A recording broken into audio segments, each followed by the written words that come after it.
একবার ভাবুন তো, হাজার হাজার বছর আগে এমন একটা শহর ছিল যার প্ল্যানিং আজকের দিনের অনেক স্মার্ট সিটিকেও কিন্তু হার মানিয়ে দিতে পারে। চলুন, আজ আমরা ঠিক সেই সিন্ধু সভ্যতার অবিশ্বাস্য সব শহরের রহস্যের দরজা খুলব। সোজা টাইম ট্রাভেল করে ফিরে যাব এক হারিয়ে যাওয়া সময়ে। প্রাচীন সভ্যতা বললেই আমাদের চোখের সামনে কি ভেসে ওঠে বলুন তো? হয়তো কিছু ভাঙাচোরা পুরনো ধ্বংসস্তূপের ছবি, তাই না? কিন্তু যদি বলি এমন একটা সভ্যতা ছিল যাদের শহর বানানোর কৌশল মানে আরবান প্ল্যানিং আজকের অনেক বড় বড় শহরকেও রীতিমতো চ্যালেঞ্জ ছুড়ে দিতে পারে, হ্যাঁ, ঠিকই ধরেছেন। আমরা কথা বলছি সিন্ধু সভ্যতা নিয়ে। সিন্ধু সভ্যতা মানে কিন্তু শুধু কিছু এলোমেলো ঘরবাড়ির সমষ্টি নয়, একদমই নয়। এটা ছিল অসম্ভব উন্নত আর নিখুঁতভাবে ডিজাইন করা একটা সমাজ।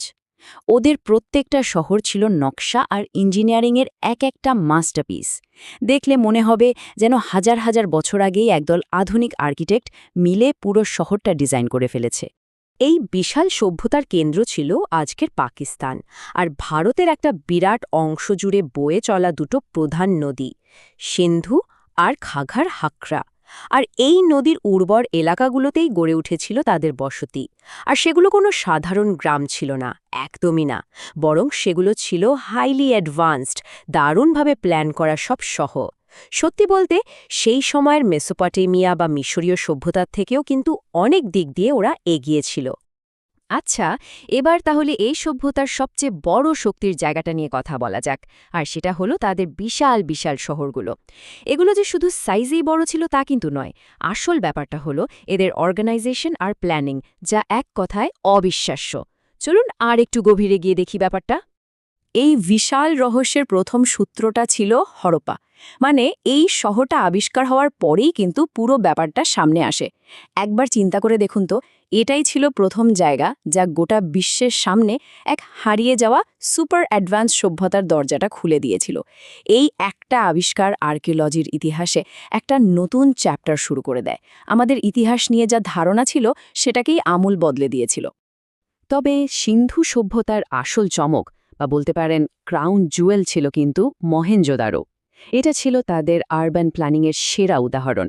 ভাবুন, একেবারে গ্রিড সিস্টেমে সাজানো রাস্তা, অসাধারণ ড্রেনেজ সিস্টেম, আর অবশ্যই সেই বিখ্যাত গ্রেট বাথ বা মহাস্নানাগার, যেটা তাদের সামাজিক আর ইঞ্জিনিয়ারিং স্কিলের এক জীবন্ত দলিল।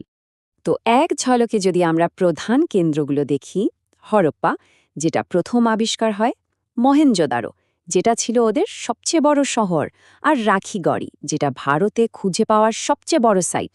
এখান থেকেই একটা জিনিস পরিষ্কার, এই সভ্যতা কিন্তু শুধু আজকের পাকিস্তানই আটকে ছিল না, এর বিস্তার ছিল বহুদূর। হ্যাঁ, ঠিক তাই।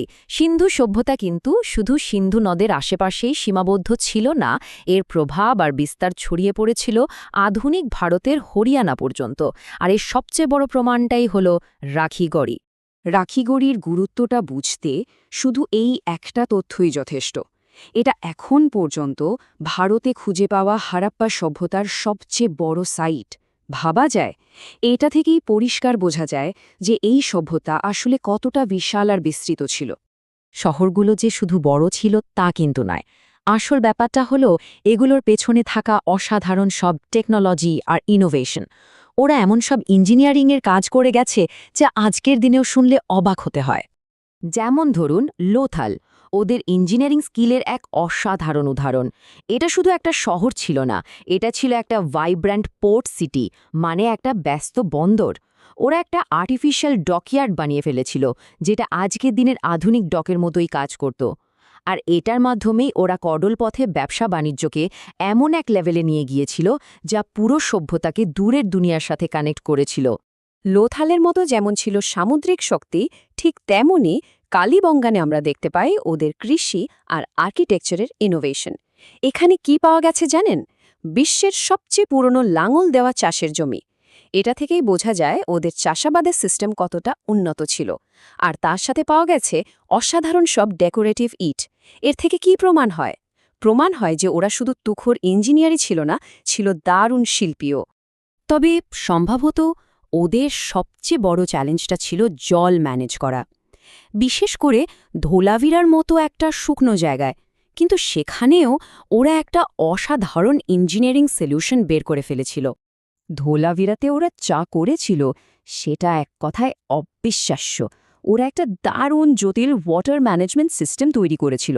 স্টেপগুলো ভাবুন, প্রথমে বৃষ্টির জল ধরে রাখা হতো, তারপর সেই জল বিশাল বিশাল রিজার্ভারে স্টোর করা হতো, আর সবশেষে একটা প্ল্যান্ড নেটওয়ার্কের মাধ্যমে সেই জল গোটা শহরে সাপ্লাই দেওয়া হতো। এটা ছিল সেই সময়ের এক অসাধারণ হাইড্রলিক ইঞ্জিনিয়ারিংয়ের নমুনা। এতক্ষণে একটা জিনিস নিশ্চয়ই পরিষ্কার হয়ে গেছে, এই যে এত অ্যাডভান্সড আরবান প্ল্যানিং, এটা কিন্তু কোনো একটা বা দুটো শহরের ব্যাপার ছিল না, বরং এটা ছিল এই সভ্যতার একটা কমন ফিচার, যা ওদের প্রায় সব শহরেই দেখা যায়। এটা যেন ওদের সিগনেচার স্টাইল ছিল। যেমন ধরুন হরিয়ানার বানাওয়ালি, এখানেও কিন্তু সেই একই ধাঁচের উন্নত নগর পরিকল্পনা, সাজানো রাস্তা আর ড্রেনেজ সিস্টেমের প্রমাণ পাওয়া যায়। এর মানে কি দাঁড়ায়? এর মানে হলো এটা একটা অত্যন্ত অর্গানাইজড সভ্যতা ছিল, যেখানে একটা নির্দিষ্ট নিয়ম বা ব্লুপ্রিন্ট মেনে শহরগুলো তৈরি হতো। আর লিস্টটা কিন্তু এখানেই শেষ হচ্ছে না। চনহুদারো, যেটা পুঁতি বা বিডস তৈরির জন্য বিখ্যাত ছিল, সুরকোটাদা, রোপার, এরকম আরও অনেক অনেক কেন্দ্র ছিল। এগুলো সবই প্রমাণ করে যে এই সভ্যতার নেটওয়ার্কটা কতটা বিশাল ছিল আর এর বিস্তার ঠিক কতদূর ছিল। প্রত্যেকটা সাইটই এই বড় গল্পের এক একটা গুরুত্বপূর্ণ অংশ। তাহলে আমরা কি দেখলাম? সিন্ধু সভ্যতা ছিল মাস্টার প্ল্যানার, দারুণ সব ইঞ্জিনিয়ার আর ইনোভেটরদের এক সভ্যতা। ওদের urban planning, water management, trade network সবকিছুই ছিল সময়ের থেকে অনেক অনেক এগিয়ে। কিন্তু এত কিছুর পরেও ওদের ভাষা আজও আমরা পড়তে পারিনি। ওদের পতন কেন হলো সেটাও একটা বিশাল রহস্য। তাহলে প্রশ্নটা হলো, এই মহান সভ্যতা আমাদের জন্য আর কি কি অবাক করা রহস্য লুকিয়ে রেখেছে? এর উত্তর হয়তো এখনও সময়ের গর্ভেই অপেক্ষা করছে।